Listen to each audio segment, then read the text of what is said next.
Tenemos a Sonja por ahí, le damos la bienvenida a nuestros amigos de Legality. Sonja, ¿cómo estás? Un placer tenerte con nosotros. Sí, buenas tardes, ¿cómo están todos? Pues hoy, como cada martes, estamos en compañía de todos nuestros radio oyentes y también junto a nosotros los compañeros de Al Mediodía con Mariotti. El pasado martes nosotros tuvimos la oportunidad de tratar un tema que fue bastante discutido e interesante, que es con relación al cumplimiento.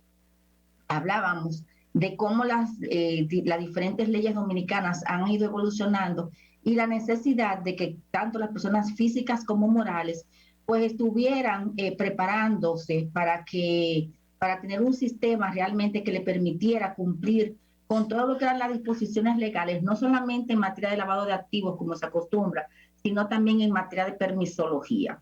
En el día de hoy, para aterrizar un poco más el tema, hemos invitado a un gran abogado, que es abogado senior counsel de la oficina Guzmán Ariza, que es el doctor Leandro Corral, quien es un especialista en el tema real y efectivamente de lo que son las necesidades que tienen las empresas o las personas físicas que se están procurando emprender en este sistema comercial que tenemos y la importancia legal de precisamente cumplir con todos esos requerimientos que estamos teniendo para tener éxitos en sus operaciones.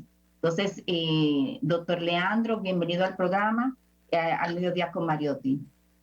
Muchísimas gracias, Sonia. Muchísimas gracias a todo el equipo, sobre todo por la oportunidad de compartir con ustedes. Sí, realmente, como decías, estamos viviendo en una época donde la formalidad es lo que se impone y el emprendimiento es cada vez más requerido.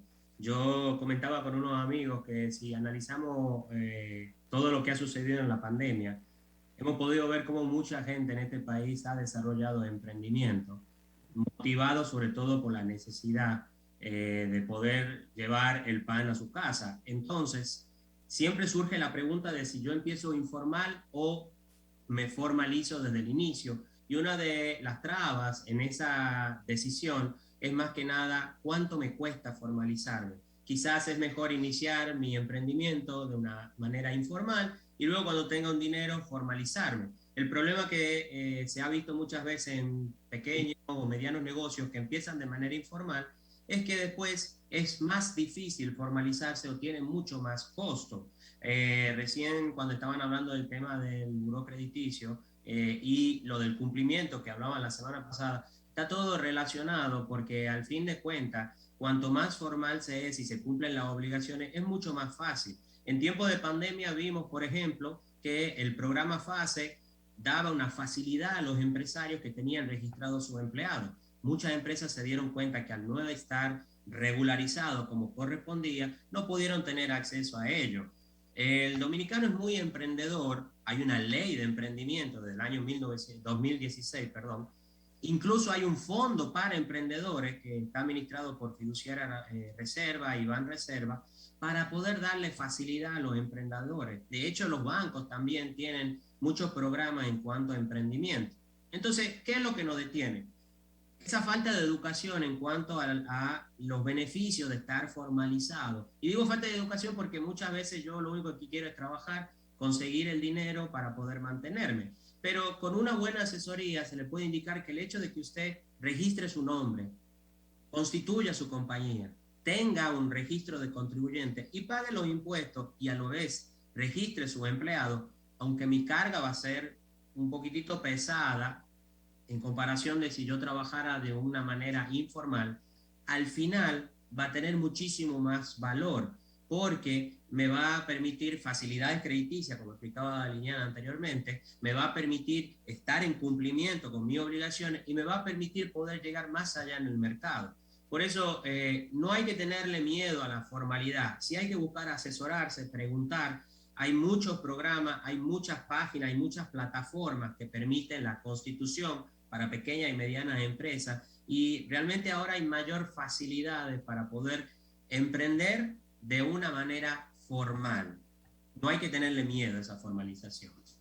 Sí, Leandro, nosotros vemos que dentro de todos esos programas que realmente ha establecido, establecen la ley y los diferentes ministerios que nosotros tenemos, está el tema del registro como MIPYME dentro de lo que es el Ministerio de Industria y Comercio.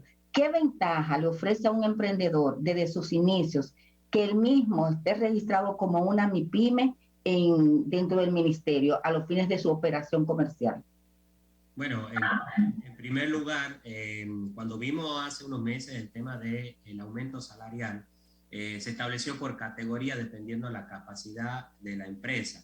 Las pymes, las MIPYMES, pequeñas y medianas empresas, pues al estar registrados en el Ministerio de Industria y Comercio, pueden demostrar esa categoría a la que pertenecen y también pueden tener facilidades, como yo te comentaba, está el programa CONFIE, que está administrado por el Ministerio de Industria y Comercio y que va a ser llevado a cabo conjuntamente con Fiduciaria Reserva para facilitar beneficios crediticios para todos los emprendedores, pequeñas y medianas empresas. Pero también al estar adscrito al Ministerio de Industria y Comercio como una MIPYME, me da la facilidad de poder yo presentar mi documentación y poder trabajar de una manera mucho más expedita en cuanto a solicitudes administrativas, gestiones, porque ya va a haber un registro que va a permitir también al ministerio poder buscar políticas que sean beneficiosas para esta categoría de empresas. Y también dentro de la ley de compras y contrataciones, entendemos que existen apartados especiales, no solamente para la MIPYME, sino si tú perteneces además de una MIPYME, si eres, por ejemplo, una MIPYME mujer, te ofrecen unas ventajas importantes. ¿Cuáles son estas? Bueno, no solamente para ser proveedor del Estado, hay incluso programas en instituciones financieras que hacen una salvedad para aquellas MIPYMES de mujeres para darle un mayor beneficio y posibilidades de crecimiento.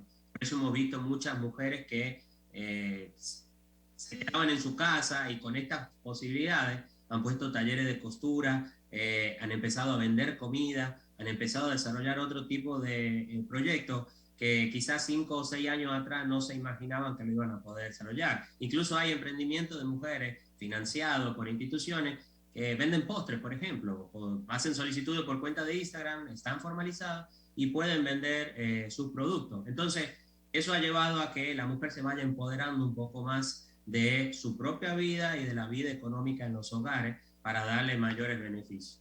Nosotros veíamos la semana pasada cómo en tono jocoso lo comentamos tú y yo, la hija del mismo presidente Luis Abinader se quejaba como emprendedora de lo difícil y costoso que era formalizarse. ¿Es costoso formalizarse de acuerdo con la ley dominicana? Bueno, eso es relativo, ¿no? Como abogado me pone en una situación, pero básicamente la crítica que siempre se ha hecho es la cantidad de trámites, la cantidad de instituciones a las que hay que estar visitando y solicitándole para poder incorporar una sociedad. En otros países se hace en una sola ventanilla y todos los permisos, todas las autorizaciones salen. Incluso hay países que en 24 horas uno ya tiene su compañía registrada y con su registro de contribuyentes.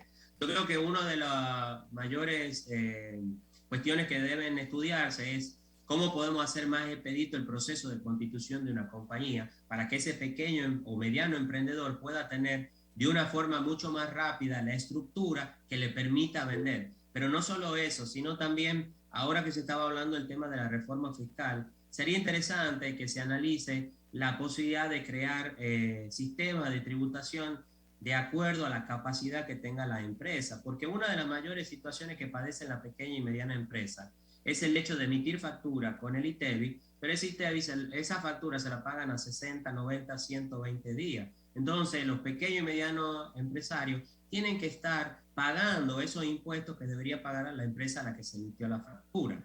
La solución para eso siempre ha sido o buscar la manera de que se declare el ITEVIS pagado o que se cree por un tiempo mucho más amplio, semestralmente, por ejemplo, la posibilidad de ese pago. Esa es una situación nada más que se da. Bueno, Leandro, gracias. Todo esto nos lleva a que son pasos necesarios para el cumplimiento Ya nuestro tiempo ha terminado aquí en esta invitación. Realmente te damos las gracias por haber compartido con nosotros.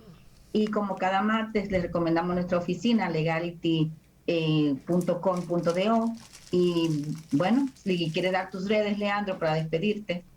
Bueno, yo estoy en la oficina Guzmán Ariza y también me pueden encontrar en Instagram como Leo Corral. Yo quisiera dejarle una idea a los oyentes que están escuchando, ¿no? Y es básicamente que no le tengan miedo a la formalidad, porque como nos han dicho de que somos chicos, cuando se hacen bien las cosas salen bien, solo que hay que buscar buena asesoría. Muchas gracias. Muchísimas gracias a Leandro, muchísimas gracias a Sonia, nuestros amigos de Legality. Señores, gracias por habernos acompañado en este horario de transición de la mañana hacia la tarde. Esto fue Al Mediodía Radio. Hasta mañana, pueblo dominicano. Si Dios quiere.